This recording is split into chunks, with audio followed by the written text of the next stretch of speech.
Quite a cold, windy evening tonight. So, apologies if it's a bit noisy.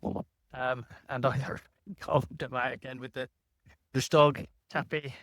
Um, Busy week this week, and one of the topics that came up, I mentioned in a post earlier in the week from Emma Dowden from Burgess Salmon, talked around scenario planning, and it's a really, really good exercise for businesses to do.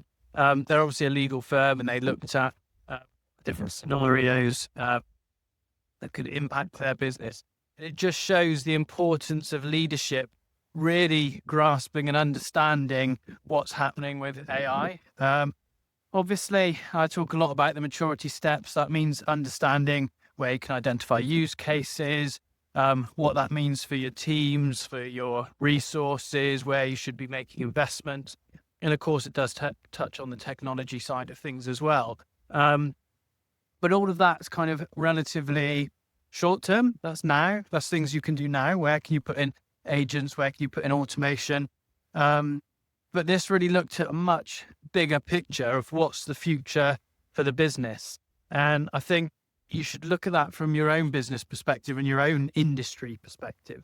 So for the legal firms, for example, what happens if everybody can access AI and they can do 80, 90% of the legal work themselves and they just need someone to approve it? What does that mean for how they bill? Not going to do it by the hour anymore. Who's going to pay for the more junior roles if actually it's just the senior ones that they need to sign things off?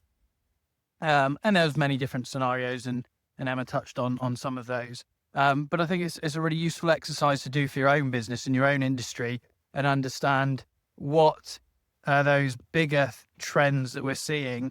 Let's not bury our heads in the sand about this.